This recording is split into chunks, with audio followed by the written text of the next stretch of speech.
minute to better life.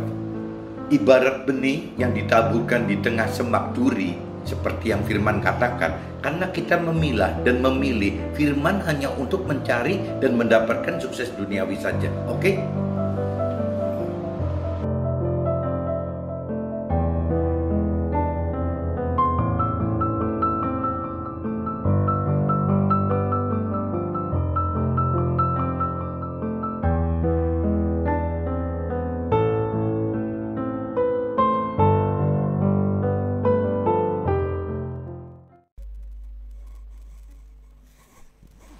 Bapa,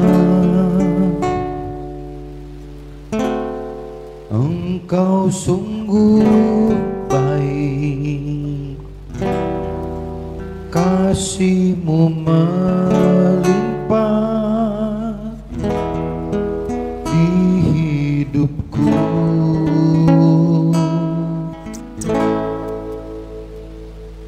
Bapa, ku berterima kasih berkat-Mu hari ini yang Kamu sediakan bagiku. Ku naikkan syukurku buat hari yang Kau beri, tak habis-habisnya kasih dan rahmat-Mu. Selalu baru dan tak pernah terlambat pertolongan-Mu, besar setia-Mu di sepanjang hidupku.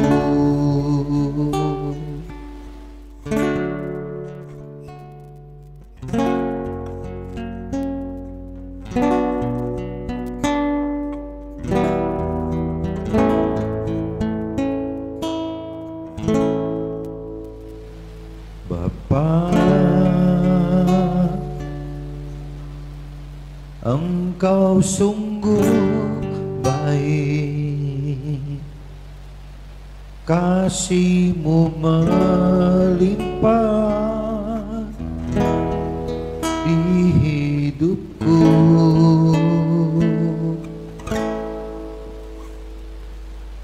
Bapa,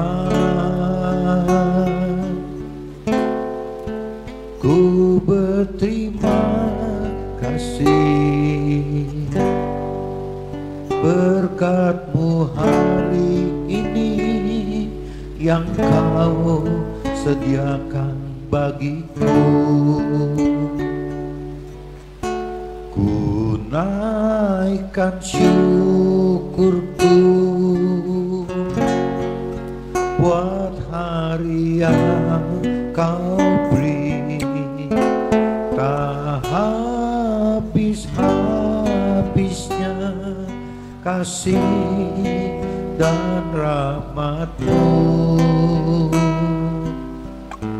Selalu baru dan tak pernah terlambat pertolongan-Mu, besar setia-Mu di sepanjang hidupku.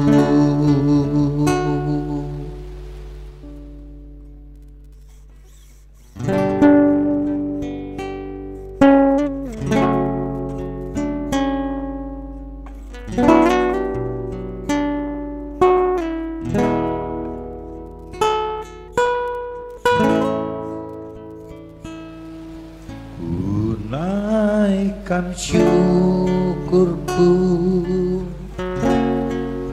buat hari yang Kau beri, tak habis-habisnya kasih dan rahmat-Mu. selalu baru dan tak pernah terlambat pertolonganmu, besar setiamu di sepanjang hidupku. Besar setiamu, besar setiamu, besar setiamu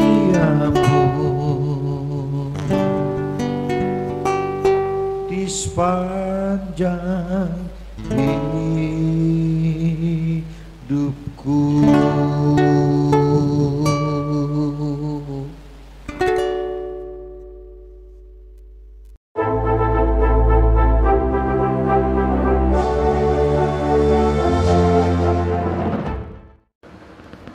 Jumpa kembali di MDD Journey Version of Life. Pagi ini saya mau coba sharingkan dengan tema gitu, segambar dan serupa firman butuh jiwa dan kecerdasan rohani seperti Tuhannya sendiri gitu. Jadi seperti firman Tuhan yang maksudkan gitu.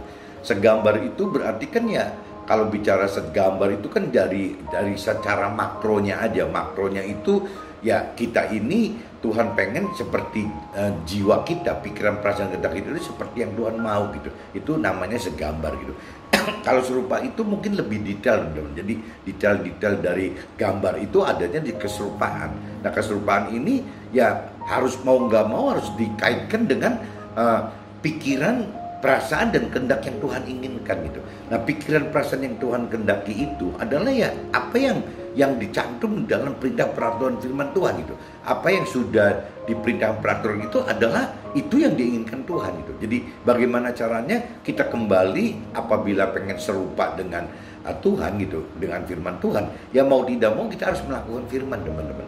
Jadi ini cerita ini yang saya baca gitu dari ada kitab Matius pasal 15 ayat 21-28. Ini cerita perempuan Kanaan, teman-teman. Perempuan Kanaan ini belum mengenal Tuhan, belum mengenal firman Tuhan, tapi dia dengan percayanya bahwa apa yang dikatakan firman itu benar adanya gitu.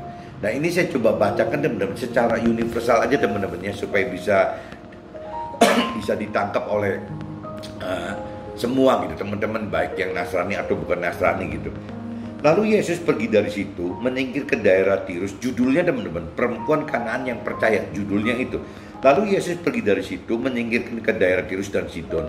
Maka datanglah seorang perempuan Kanaan dari daerah itu berseru, "Kasihanilah aku, anak Daud, karena anakku perempuan kerasukan setan dan sangat menderita." Jadi si perempuan ini menjerit-jerit seperti berteriak-teriak seperti itu gitu. Jadi anak perempuannya itu kerasukan setan dan sangat menderita gitu.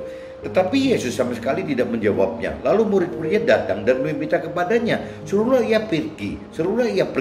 Ia mengikuti dia dengan berteriak-teriak. Jadi muridnya malah marah, teman. Muridnya Yesus marah-marah terhadap perempuan ini yang dianggapnya ini kan bukan dari golongan dia, bukan dari timnya si Yesus gitu.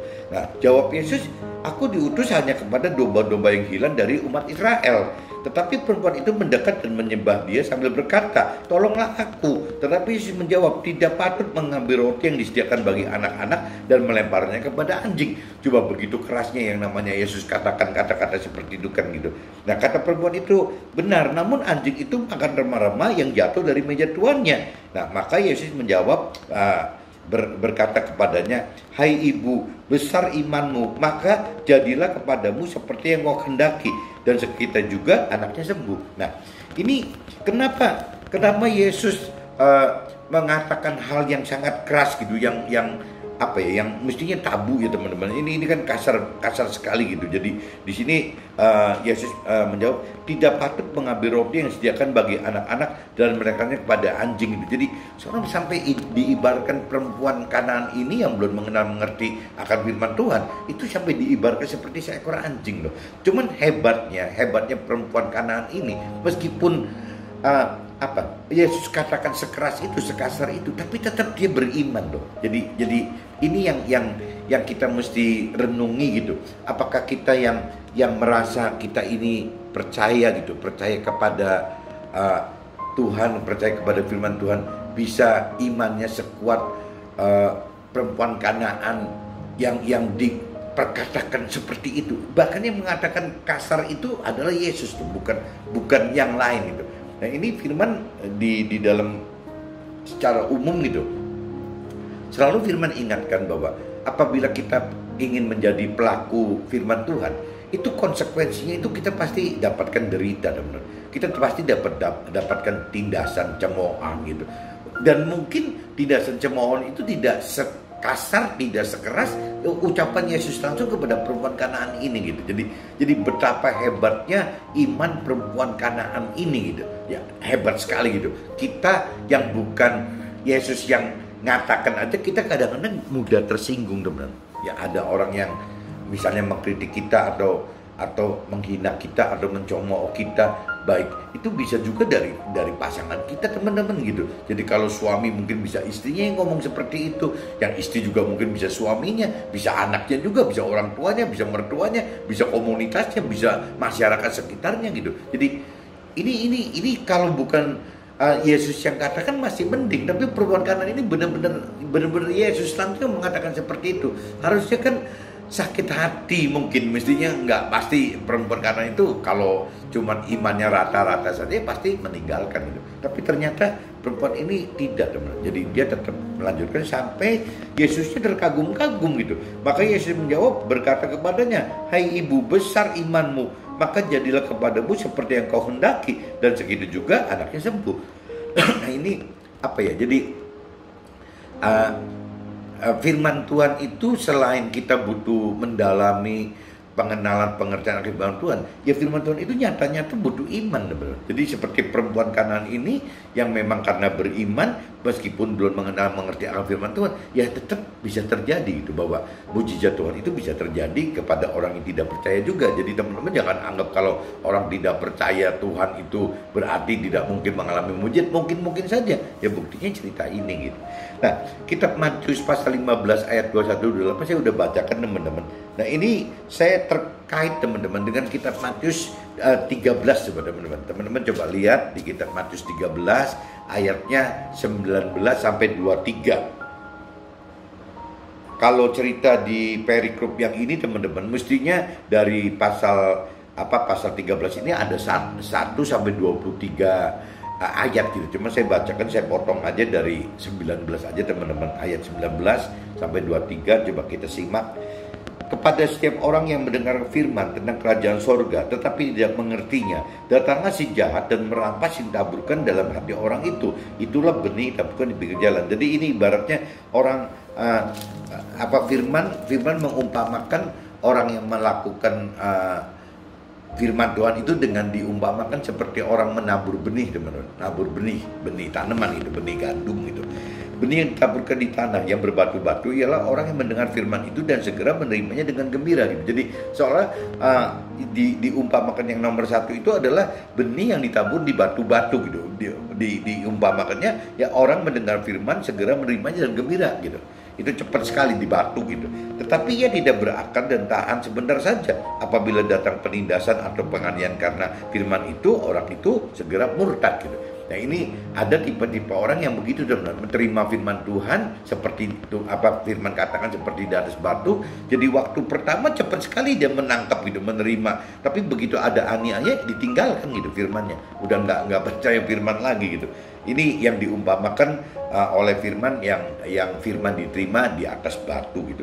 Yang ditaburkan di tengah semak duri ialah orang yang mendengar firman itu, lalu kekhawatiran dunia ini dan tipu daya kekayaan menghimpit firman itu sehingga tidak berbuah gitu. Nah, ini diumpamakan lagi benih yang ditaburin di semak duri, seolah begitu gitu. Jadi benih misalnya anggaplah benih gandum gitu, ditabur di semak duri, ya otomatis kan semua kanan kirinya kan semak duri semua, teman-teman. Ya si benih gandumnya kan kejepit di antara semak-semak ini.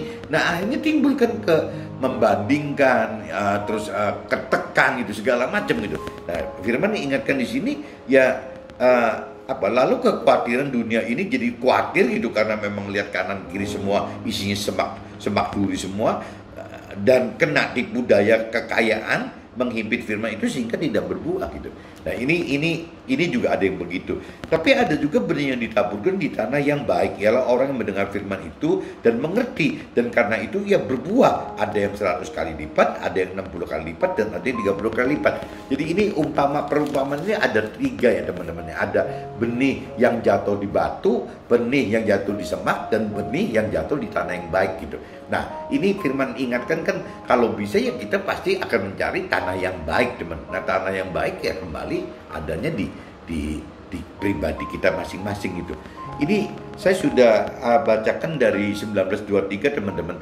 Nah ini saya coba kaitkan dengan sharing saya yang saya catat di kitab suci saya gitu. Ya bahwa salah seorang mentor rohani yang sudah sepuh dan senior namanya Pak Joshua gitu. Beliau juga seorang pengusaha sukses gitu. Jadi bukan pendeta atau bukan mentor rohani yang memang kerjanya mengajar teori-teori rohani. Enggak, dia pengusaha sukses gitu. Yang sedari muda total menerapkan usaha sebagai bentuk pelayanan Tuhan bagi sesama gitu. Dimana saat-saat awal berkenalan saya anggap aneh dan tidak umum seperti biasanya pengusaha pada umumnya gitu. Jadi waktu saya kenal Pak Yosua 14 tahun yang lalu, saya kata ini orang kok aneh ya. Ada pengusaha kok seperti ini gitu. Kalau saya bandingin saya punya teman 1000 gitu. Ini jangan-jangan Pak Yosua ini cuma 1 atau 5% atau 10%. Nggak ada, mungkin 5% juga nggak ada. Jadi aneh sekali teman-teman. Pola kerjanya aneh, pola pikirnya aneh gitu. Tapi ya memang dia terapin seperti itu. Dan saya malah waktu itu mencemooh mungkin ya secara nggak sadar, ini ada pengusaha kok begini. Bagaimana pengusaha begini bisa sukses gitu. Nah tapi setelah belakang ini ya saya baru tahu bahwa yang memang pengusaha yang dipakai menjadi alat Tuhan ya seperti itu gitu. Ya contohnya salah satunya bagaimana akhirnya Pak Yosua itu menjadi mentor rohani saya gitu. Padahal dia bukan mengajarkan teori-teori rohani, tapi ya dia coba bagaimana membimbing saya dalam hal mementoring rohani dalam sama-sama posisi pengusaha gitu. Dan sangat tajam sekali teman, sangat tajam sekali karena memang Pak Joshua kan bukan cuma teori saja di dalam dunia sekuler atau marketplace, tapi memang dia sebagai pelaku kan. Jadi dia pelaku firman tapi dia juga pelaku usaha gitu. Nah ini biasanya banyak nyambungnya teman-teman. Meskipun ya kembali lagi kedewasaan rohani saya, kedewasaan rohani kita yang bisa menentukan bisa nyambung gak sih dengan senior mentor rohani yang memang statusnya sama sebagai pengusaha atau yang memang di karir yang hidup di marketplace atau di dunia sekuler itu gitu. Jadi intinya gitu. Tapi awal-awal saya anggap aneh gitu teman. 2 tahun lalu berarti kan 2019 teman. Pak Yosua itu pernah WA gitu kontak saya untuk sampaikan pesan Tuhan. Pak Yosua dapat nubuat dari Tuhan bahwa Tuhan ingatkan saya ibarat seorang penabur benih gandum ditaburkan di tengah semak turi. Dia katakan begitu. Itu cerita ini kan ada tadi di kupas di kitab Matius 13:22 teman-teman. Jadi di ayat 22 yang ditaburkan di tengah semak turi ialah orang mendengar firman itu lalu kekuatan dunia dan tipu daya kekayaan menghimpit firman itu sehingga tidak berbuah. Jadi Pak Yosua ingatkan itu, Tuhan titip pesan katanya untuk saya bahwa saya ini seperti benih yang benih ditabur di tengah semak turi, ya seperti yang di kitab Matius 13 pasal 13 ayat 22 tadi gitu.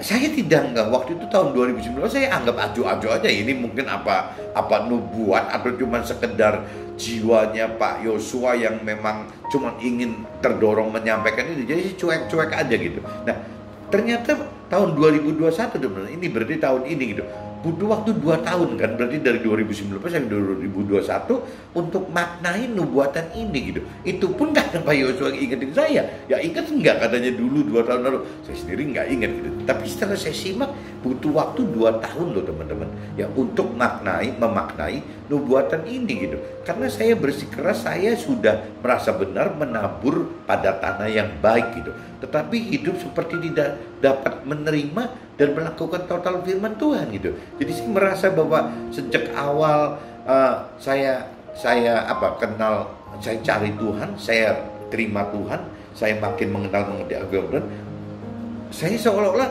udah melakukan hal yang benar gitu teman. Merasa diri sendiri sudah melakukan firman benar. Betapa lamanya jika saya pelajari sejak tahun 2000. Coba bayangin, saya tahun 2000 aja udah tua kali, udah 40 tahun kan, udah keablasan kali. Mestinya teman-teman yang mungkin lebih muda atau mungkin bahkan punya anak-anak, cucu-cucu kali, yang alangkah baiknya diperkenalkan Tuhan dari awal supaya bisa terima Tuhan dari awal. Kalau saya udah terlambat, baru 40 saya baru mencari Tuhan loh. Itu baru mencari Tuhan. Nah, setelah 47 tahun umur 47 saya baru terima Tuhan, teman-teman. Jadi telat sekali gitu. Tapi sejak tahun 2000, sejak 40 itu saya sudah terus, teman-teman. Jadi tidak membaca firman Tuhan, tapi saya membaca buku rohani, saya dengarkan khotbah, saya juga ikut-ikut sharing gitu, seperti itu. Tapi setelah 2007 saya mulai, teman-teman, start formal baca firman Tuhan gitu. Jadi bukan kata orang, saya baca sendiri. Nah, terima Tuhan dan baca itu. Serta belasan kali, teman-teman, saya baca firman itu sudah sampai sekarang ya sudah berjalan mungkin belasan kali ya, sudah hampir 20 kali gitu. Jadi 15 ke sana lah gitu. Nah, ini dalam waktu berarti sudah berapa? Dari tahun 2007 sampai 2021 berarti 13 tahun kali ya, 14 tahun gitu. Saya baca begitu. Ya nggak hebat sih, kalau yang hebat mungkin katanya bisa setengah tahun selesai kali bacanya, jadi bisa banyak sekali. Saya masih kadang-kadang sibuk dengar khotbah, dengar sharing-sharing, ada juga activity usaha juga gitu. Nah, jadi saya udah baca firman belasan, dan kalau bicara sharing mungkin sudah ratusan kali ya, sharing sana sini, serta mungkin ribuan kali mendengar khotbah, karena dimanapun juga saya senang sekali mendengar khotbah gitu. Di mobil, di perjalanan antar kota pun saya selalu dengar khotbah. Di rumah gitu, ya kadang-kadang satu hari bisa 5 materi khotbah gitu. Memang nggak tahu, dari dulu seperti itu gitu. Saya terbawa seperti itu gitu. Nah, tetapi alhasil tahun 2021 mereka sudah berjalan 20 tahun, dan nih saya kalah iman dengan seorang perempuan Kanaan tadi gitu, yang di kitab Matius 15:28 gitu. Ya, perempuan Kanaan itu simpel banget, nggak mau pelajari itu, dia cuma percaya total kepada firman Tuhan, itu sudah yes jadi gitu mujizatnya. Nah, kalau saya enggak gitu, saya tawar-tawar yang tidak kenal, padahal perempuan Kanaan itu tidak kenal dan belum mengerti, tapi sudah berani beriman untuk percaya kepada firman Tuhan gitu. Apa yang firman Tuhan katakan ya dia percaya gitu. Heran gitu bisa begitu. Nah, semua terjadi karena kalau saya tilik diri saya, kenapa begitu? Semua terjadi karena saya posisikan Tuhan dengan pilih gitu firman-Nya untuk hanya dari kepengen saya. Ya, kepengen saya adalah mencari kesuksesan duniawi gitu. Jadi karena saya terpaku mencari Tuhan dari awal itu, bukan karena seperti yang Tuhan kehendaki, bukan seperti yang Tuhan rancangkan kehendaki, tapi Tuhan saya buat gitu, masuk ke dalam rancangan dan kehendak saya gitu. Apa sih rancangan kehendak saya? Saya ingin memiliki satu Tuhan yang bisa lebih diandalkan, lebih hebat daripada yang lain gitu. Tapi dalam hal duniawi gitu. Sedangkan kalau saya pelajarin hari ini gitu, setelah 20 tahun berjalan, sedangkan Tuhan kan bukan itu gitu. Ya, kenapa saya mesti paksa Tuhan harus bantu saya mensukseskan duniawi? Ya, yang Tuhan dalam firman-Nya itu yang diinginkan itu bukan nomor 1 kesuksesan duniawi. Sukses duniawi hanya tambahan gitu, hanya hanya bonus yang dari Tuhan saja gitu. Yang Tuhan inginkan, kehendak, rancangan dan kehendak itu adalah bagaimana saya kembali ke dalam melakukan firman Tuhan sehingga mendapatkan keselamatan akhirat yang kekal. Itu sebenarnya sasaran Tuhan itu, teman-teman. Nah, tapi 20 tahun teman-teman saya pilih firman, tetap ujungnya itu yang berkaitan dengan kesuksesan duniawi, teman-teman. Jadi baik beriman, saya mau kok beriman gitu, seperti Nabi Abraham, saya mau seperti itu. Ya sudah, iya dan aminkan gitu kan. Saya juga mau gitu, seperti misalnya Nabi Ayub gitu kan, yang memang ngalami penderitaan seperti itu, ujian cobaan segitu banyak gitu, dan lulus akhirnya dapat double gitu, jadi berkatnya gitu, berkat duniawinya double gitu. Ya saya juga mau gitu, berkat duniawinya dapat si Nabi Ayub, berkat rohani juga dapat gitu. Ya saya mau seperti itu gitu. Saya baca lagi di Nabi Kaleb ada cerita lagi, bayangin juga teman-teman, umur 85 katanya fisiknya, kekuatannya, pola pikirnya segala macam masih seperti 40. Nah siapa yang nggak mau? Ya saya juga mau gitu. Ya mau seperti Nabi Kaleb gitu tuh. Terus apalagi nyambung lagi ke Raja Daud gitu, ya mau seperti Raja Daud gitu. Jadi banyak sekali tokoh-tokoh yang di kitab suci itu yang saya maui gitu. Tapi semua berbau urusan kesusahan duniawi teman-teman. Semua begitu gitu. Jadi saya pura-pura nggak melihat bahwa apabila kita pelajari, mengenal, mengerti akan total firman Tuhan, sebenarnya kan kuncinya bukan soal kesusahan duniawi. Dan kita juga sebenarnya udah tahu gitu, ada firman yang ngunci gitu. Carilah di kitab Matius 5 ini ya, kalau nggak salah ayat 19, carilah kerajaan sorga dan kebenarannya gitu, maka yang lain akan ditambahkan. Itu kan udah kuncinya ya. Dan namanya firman itu kan nggak bisa ditawar teman-teman. Itu mungkin bukan cuma saya, mungkin teman-teman juga udah berkali-kali membaca atau mendengar firman itu, contohnya gitu. Ya berarti kan Tuhan cuman ingatkan gitu bahwa yang namanya yang kita harus cari, kita harus berusaha aktif itu kan mencari Tuhan dan firman-Nya gitu. Ya, bukan mencari kesusahan duniawinya. Kalau kesusahan duniawi adalah tambahan, tidak perlu dicari gitu loh. Nanti Tuhan yang atur, tambahkan untuk kita. Dan cuman selama 20 tahun saya ributnya bukan mencari Tuhannya gitu, bukan mencari firman-Nya, ya saya cari ini sebenarnya gitu. Ya, mencari tambahannya ini gitu. Tambahannya kalau dalam ayat itu isinya makanan, minuman dan pakaian itu. Jadi kalau saya terjemahkan secara universal, ya harta, tahta sama kepenuhan nafsu duniawi gitu. Ini kuncinya gitu. Jadi yang saya cari itu ternyata ini teman-teman. Nah, saya pikir dengan seperti ini Tuhan mau mengalah gitu. Ya Tuhan yang bisa mengalah, akhirnya ya sudah saya dikasih itu dulu gitu. Tapi kalau saya pelajarin sampai 20 tahun teman-teman, sampai umur saya sudah 60-an gitu, ternyata Tuhan nggak kasih loh. Tuhan itu tidak bisa berubah firman-Nya Tuhan gitu, jadi nggak bisa ditawar. Jadi tetap Tuhan pengen bahwa ya pengertian saya harus berubah gitu. Bukan Tuhan yang berubah, bukan jiwanya Tuhan yang berubah ngikutin jiwa kita, jiwa saya gitu. Tapi jiwa kita, jiwa saya, jiwa kita yang harus berubah menjadi ya jiwanya Tuhan. Makanya tadi saya bikin judul kan gitu. Jadi apa ya? Kalau Tuhan mau kita segambar dan serupa firman itu, ya butuh gitu. Bagaimana merubah jiwa kita, berarti pikiran, perasaan, kehendak kita itu dirubah dengan jiwa Tuhan gitu. Dengan pikiran, perasaan dan kehendak Tuhan itu. Ini loh, jangan saya 20 tahun memaksa bagaimana jiwa Tuhan saya kunci untuk bisa ngikutin jiwa saya gitu. Dan ternyata nggak bisa teman-teman. Nah baru sia-sia banget ya, sudah 20 tahun lebih capek sendiri ya, ternyata salah ya. Kenapa saya kok jadi begitu bodohnya gitu, tidak seperti perempuan Kanaan itu yang memang langsung percaya Tuhan. Ternyata ya kembali lagi, jiwa kita ini, pikiran, perasaan, kehendak kita itu ya licik teman-teman, nggak sadar itu licik. Dan juga pengen nggak mau mati, daging kita nggak mau mati gitu.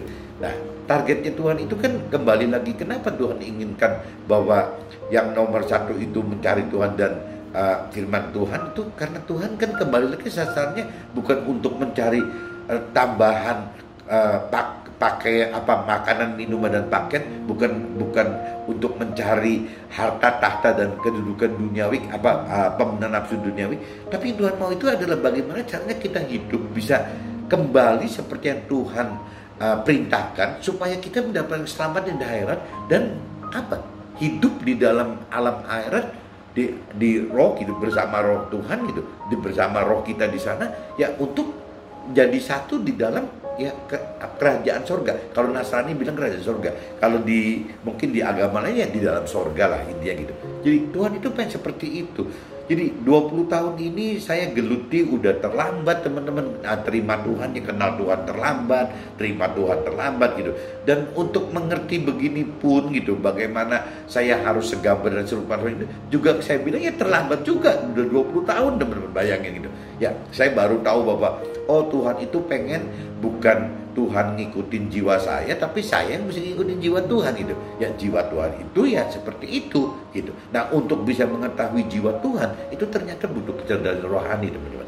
Jadi sangat dibutuhkan untuk bisa itu. Bahkan kalau nggak salah mentor rohani saya gitu, Romo Said pernah ajar saya, dia pernah kuliah di luar negeri gitu, bahwa di Italia begitu, di Vatikan itu udah diajarin teman-teman yang namanya tingkat kecerdasan itu ternyata katanya berkembang terus gitu. Yang tadinya cuman zaman dulu kan cuman IQ ya, berarti kan IQ kan cuman intelligentsia quotient aja gitu, jadi soal akal budi gitu.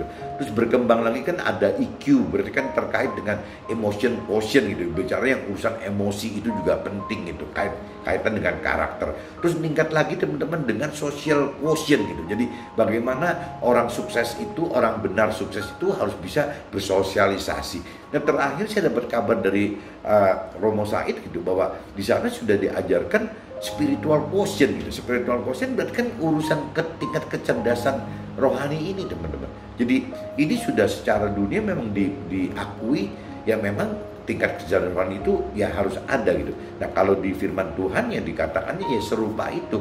Jadi bagaimana caranya segambar itu, kita sama-sama punya pikiran, perasaan, kehendak sama gitu. Kita juga punya, Tuhan juga punya. Tapi kalau serupa itu kualitasnya loh, kualitasnya pikiran, kualitasnya perasaan, kualitas kehendak kita itu sama nggak dengan kualitasnya pikiran, perasaan, kehendak Tuhan. Nah ini yang kita mesti belajar teman-teman. Dan ini terus akan berubah terus teman-teman, sesuai dengan kedalaman pengenalan, pengertian akan firman Tuhan, dan juga tingginya tingkat level iman kita percaya kepada Tuhan dan keberanian kita melakukan firman teman-teman. Nah ini yang seperti ini. Jadi kembali lagi teman-teman, jadi saya mulai sadar setelah 20 tahun bahwa apa yang saya mau itu ternyata tidak seperti yang Tuhan rancangkan dan kehendaki gitu. Karena saya pengen yang utama itu adalah bagaimana mencari kesuksesan duniawi, adapun keselamatan akhirat ya dalam hal mencari Tuhan dan mencari firman Tuhan adalah tambahannya gitu. Terbalik teman-teman. Sedangkan Tuhan itu pengennya bukan seperti itu. Tuhan pengen kita itu mendapatkan keselamatan akhirat dengan mendapatkan Tuhan dan firman-Nya gitu ya. Dan adapun kesusahan duniawi adalah tambahannya. Jadi memang terbalik teman-teman. Nah ini saya baru sadar setelah 20 tahun. Mudah-mudahan dengan sharing saya hari ini teman-teman tidak perlu makan waktu segini lama gitu. Tapi kadang-kadang juga lucu juga sih, ada beberapa teman-teman yang memang sudah lebih mengerti akan mengenal Tuhan kali ya, tahu Tuhan, percaya Tuhan, tahu Tuhan dan mengenal Tuhan jauh di depan saya. Mungkin sudah 30 tahun lalu, 40 tahun. Kalau saya kan 20 tahun gitu. Mungkin ada yang bahkan ada yang dari lahirnya mungkin, jadi ada yang 30, 40, 50 tahun yang lalu gitu. Atau 60 tahun mungkin seumur dia lahir langsung terima Tuhan gitu. Tapi juga sama teman-teman, tidak ada pengertian lebih dalam gitu. Jadi dia cuma seolah kalau bicara dari sisi firman itu ya cuma segambar aja gitu. Segambar itu pun belum segambar dengan Tuhan, segambar jiwanya gitu. Maksudnya sama-sama punya pikiran, perasaan, kehendak. Tuhan juga sama punya pikiran, perasaan, kehendak. Cuman segambar itu ya bukan segambar yang sama seperti yang Tuhan inginkan loh. Nah kalau serupa itu kan benar-benar mesti melakukannya teman-teman. Bukan cuman ya sama seperti yang Tuhan mau tapi nggak mampu, ya percuma gitu ya. Yang serupa itu ya kualitas kan, berarti kemampuan kita untuk melakukan firman itu supaya kembali kita mendapatkan apa yang Tuhan rancangkan kehendaki dalam hidup kita manusia ini gitu. Nah, semua terjadi karena saya paksakan tadi gitu, karena pilih firman aja ya akhirnya ya down sendiri teman-teman, down sendiri, kok beda ya seperti itu. Nah tapi setelah saya bisa menerima gitu, hati saya bisa menerima seperti perempuan Kanaan ini, ya saya berubah teman-teman. Malah saya malah nggak berani loh sekarang ceritanya berpengharapan atau meminta kepada Tuhan ini itu gitu. Ya saya lebih lebih legowo gitu. Sekarang bisa katakan udahlah, saya nggak usah mental lah, udah biarin aja. Seperti Yesus waktu mau disalib, ya kalau boleh milih saya pengen milih jangan disalib, tapi kalau cerita memang mesti disalib, ya sudahlah biar terjadi seperti yang Tuhan kehendaki. Saya juga akhirnya berpikir begitu teman. Jadi tidak ngotot harus ini, minta ini, berpengharapan ini itu, pengen seperti Nabi Abraham, pengen seperti Nabi Ayub, pengen seperti Nabi Kaleb, pengen seperti Raja Daud, Raja Salomo, atau semua tokoh di dalam kitab suci yang dianggap baik gitu. Ya akhirnya kita udah nggak bisa minta itu teman. Jadi kita percaya bahwa Tuhan itu akan pilihkan yang terbaik buat kita. Nah ini kan kembali butuh kedewasaan rohani untuk nyampe ke titik ini. Dan ini pun kadang-kadang dalam hati kecil teman-teman masih ada rasa apa ya, daging kitanya sedih gitu, tersayat-sayat. Kok saya pengen begini kok malah nggak dapet sih gitu, kenapa gitu.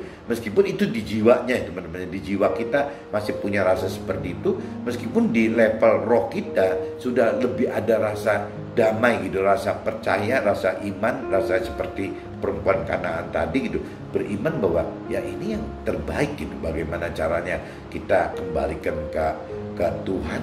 Ya sudahlah Tuhan, apa yang Tuhan kehendaki biarlah terjadi dalam hidup saya.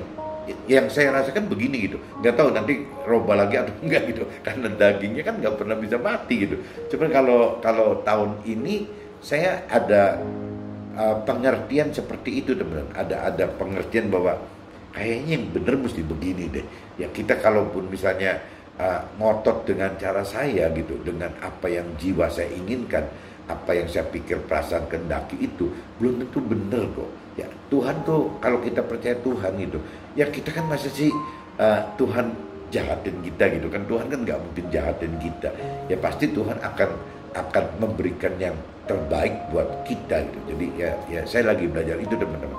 Meskipun saya nggak berani pastikan bahwa saya sudah bisa begini, ya tidak gitu. Jadi tetap saya berjuang. Ya kadang-kadang sedih tetap kan, kalau apalagi kalau tadi cerita di semak-semak tadi kan. Jadi kalau cerita di semak-semak itu kan yang kitab Matius 13 pasal 13 ayat 22 teman-teman. Ini kan coba di sini kan jelas banget, yang ditaburkan di tengah semak duri ialah orang yang mendengar firman itu, lalu kekuatan dunia ini dan tipu daya kekayaan menghibit firman itu sehingga tidak berbuah. Nah ini teman-teman, jadi kadang-kadang kita secara pribadi udah lebih siap gitu, iman kita lebih siap, tapi kalau kita lihat kanan kiri orang dunia, kadang-kadang kita juga jadi gimana ya, kok dia kaya banget loh, kok dia sukses banget loh, kok dia populer banget loh, kok dia bisa ini bisa itu loh. Itu nggak gampang loh. Jadi kalau firman katakan, yaitu yang menghimpit gitu, menghimpit bagaimana kita bisa beriman kepada Tuhan itu, bagaimana kita berani melakukan firman itu, dihimpit oleh ya lingkungan duniawi tadi teman-teman, kesusahan duniawi tadi. Ya ada orang yang sampai umur udah 80 kok masih oke-oke aja tuh, kayaknya bahagia padahal nggak nyari Tuhan gitu. Terus kita akan menghadapi begitu. Banyak orang yang memang dari awalnya kita tahu nggak bener gitu, basic hidupnya nggak bener, mungkin dari korupsi atau dari tipu sana tipu sini, tapi sampai meninggalnya nggak apa-apa tuh gitu. Ya anak-anaknya pada sukses tuh, cucunya pada ya nggak tahu. Jadi Tuhan ingatkan firman-Nya, di dalam firman-Nya itu gitu. Jadi bukan hal yang aneh yang ditaburkan di tengah semak duri adalah orang yang mendengar firman itu, bukan tidak mendengar firman itu lah, tapi kekuatan dunia ini dan tipu daya kekayaan. Nah ini nih yang kita compare dengan orang-orang dunia pada umumnya. Kita jadi merasa kayak gara-gara sukses duniawi itu kita merasa jadi salah teman-teman. Nah sedangkan parameter Tuhan kembali lagi bukan sukses duniawi, karena sukses duniawi adalah bukan target, itu cuma tambahannya aja. Tapi target Tuhan adalah bagaimana mencari keselamatan akhirat di alam yang kekal nanti, di dalam surga gitu. Mudah-mudahan teman-teman apa yang saya sharingkan pagi ini bisa ditangkap, syukur-syukur bisa dimanfaatkan, sehingga tidak perlu harus sebodoh saya mesti menunggu sekian lama gitu ya untuk mengenal mengerti ini. Ya coba lebih baik niru perempuan Kanaan yang tadi saja gitu, lebih simple, lebih cepat langsung masuk ke dalam apa yang Tuhan rancangkan dengan daki untuk hidup kita. Oke teman-teman, see you, bye bye.